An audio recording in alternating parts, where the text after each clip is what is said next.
All right, let's talk Tampa Bay Buccaneers football, something I always try to do on this channel if I can. This is going to be the how would I rebuild the Tampa Bay Buccaneers to be a Super Bowl contender, or at least a real contender. Not doing every little small detailed move right here. I'm not going to do, I trade this player away for a 6th round pick or whatever. Just the big stuff, just the things that would make headlines if I did it. And the first trade I would do would certainly make headlines. Right here, what you see on the screen, 2023, this year, they have $1 million in cap space. Not exactly a ton of cap space. I would trade, it's supposed to be trade, not trad, spelled that wrong, that's my bad, Shaq Barrett for a 2nd round pick. Now, the PFF mock draft trade simulator actually has it not getting a 2nd round pick, but the way I would try to workshop it is I would still be paying for most of the Shaq Barrett contract. I would say we'll still take on the contract. You're not going to have to pay him that much. Just give us, I would rather maximize the draft capital than clear up the cap space in this situation, just because Barrett has 2 years left on his deal, isn't getting any younger, and I think that, it would probably be a good idea to get a little worse, to be honest, and also get some potential talent back with a 2nd round pick as well. So to me, this kind of, does some good stuff. And Shaq Barrett, hey, thanks for the Super Bowl. You were great in that game. But let's, make a move that probably benefits both Shaq Barrett and the Buccaneers by splitting up. And while Tampa Bay fans might not love seeing one of their favorite players go, he's not the only player I would be trading away. These are 3 moves I would be making. The 1st round pick I would make, and also some trades. First, my plan would be to get a good draft pick. PFF has them projected to get the 3rd overall draft pick with a quarterback still on the board. Caleb Williams would be the guy that I would select, who, again, I haven't spent a ton of time really evaluating Caleb Williams just yet.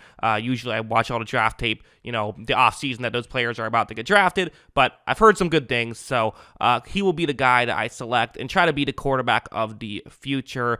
Couple other trades I'm making here, which one I think Tampa Bay fans wouldn't be too upset about. One I think they would be pretty upset about. The first one, the one that they'd be upset about, I'm getting rid of Mike Evans here. I just think that that's the move. We all love Mike Evans. I don't really want this to happen as a fan of Tampa Bay. I like Mike Evans. I have his jersey. I don't want to see him go. I enjoy watching him play for Tampa Bay, but if I am the GM of this team, I have to think past emotions, and I have to say, you know what, I'd rather see us win more than I'd rather see us, have a fun player. So getting picked 64 and 132 from the Kansas City Chiefs, and the Kansas City Chiefs and I are not done yet. I would also be trading Devin White for pick 95, so a 3rd round pick and a 4th round pick. So I'm getting a 2nd and a 4th for Evans, and a 3rd and a 4th for White. So 1 second.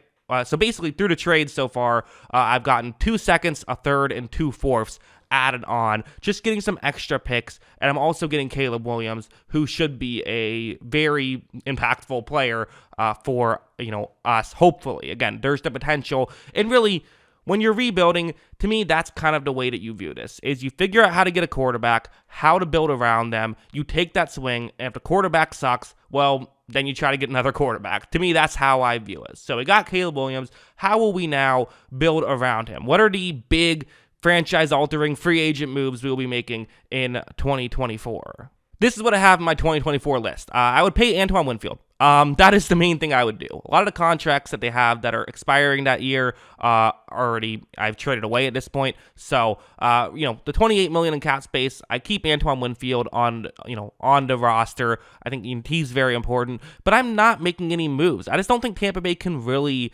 build around it too much right now. You have Chris Godwin and Russell Gage still, who could, hopefully be a solid receiving core for Caleb Williams. Maybe you can try to make a smaller move. And to be honest, I probably, maybe in the 2nd round or 3rd round, go after a receiver. If you watch this channel, I love getting a receiver in that point. Help try to build Caleb Williams as much as possible. Make it as easy for him as possible. I also try to, with all this draft capital we have now, build up the offensive line, which has some real holes, and just try to build up the, there's holes in this roster in general. Try to, with those picks, kind of add depth would be my main mindset. Then in 2025 is when I would really be going all in. For one thing, there's $146 million in cap space. Now, few players they have to pay: Godwin, Carlton Davis, and Tristan Wirfs, but I'd pay all three of those guys. So that's what I would do. I don't have any other actual decisions on this list, but what I would try and do is go out and get, if again, it's the reason why I didn't put too much into this is what's going to happen in 2025 is hard to say. And if I'm game planning right now for the future, I don't know if I would specifically say, okay, this is the type of guy I would go after. This is the player I would pay. But I do think 2025 would be the year, assuming we saw some signs of life from Caleb Williams in his rookie contract. Then I would be going out and saying, you know what, let's really build around him at this point. If, whatever because we use kind of those mid-round draft picks on players to hopefully build depth.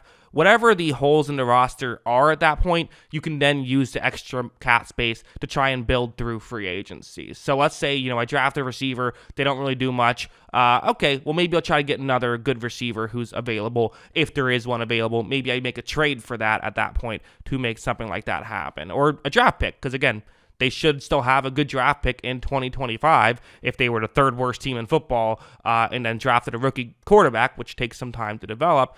We're still going to be picking, with a good draft pick. I try to build a bit more of a core because I actually think that the core itself, they have a good secondary, or at least a good top two corners with Carlton Davis and Jamel Dean. They, have a great tackle in Tristan Wirfs. You have Chris Godwin, who's a really good receiver that you can help build around. And then, there's other holes on the roster. Basically, the entire front seven could use some work. But that's where you start to build 2025, that's when you start to use the free agency and the draft capital to help build that up even more. Again, I could look into individual players and figure it out that way, but that's not really the point of this video. The main thing I'm trying to do is figure out what should they do to, how far away are they from being successful? How far away are Tampa Bay Buccaneers from being successful? And what's a way to get that to happen as quick as possible? How do you get to that point? And as of right now, I don't really love how they're doing it because they're kind of just sort of, they're not trading away anyone. They're trying to still be competitive this following year, which could have multiple issues. A, it means that, with a lot of these veteran guys who are on expiring contracts, you're not getting value for those players. And B, you're probably going to take yourself out of the Caleb Williams sweepstakes if you win 8 games next year. So because of that, kind of, issues in both scenarios. So because of that, for me personally, this is how I would try to build up the team. And I think the one move you could talk me out of would be the Mike Evans trade, because he's still going to be good in a couple years, and maybe he could help develop Caleb Williams. That you could talk me into. There is some logic behind it, but I would kind of also like to maximize the value I can get by getting rid of him now. But again, maybe he'll take a hometown discount because he wants to play for one team his whole career. Who knows with this stuff? But yeah, as a whole, this is how I would try to build my team for the future if I was the GM of the Tampa Bay Buccaneers. Broadly speaking, again, did not want to get too in detail, just sort of speak in broad strokes. So yeah. Basically, long story short, I think they're a couple years away. Because, again, this only hits, if your quarterback doesn't hit, then you're very far away. And I don't think Tampa Bay is even trying to get here as quick as maybe they could be. So I don't know if they're making every move the smartest way for the end goal of trying to build a champion. So, I think they're at least a couple years away and maybe longer than that. But you know what? I still enjoy watching them. So what do you guys think? Let me know in the comments below. Always love hearing from you. And, of course, as always, thanks for watching.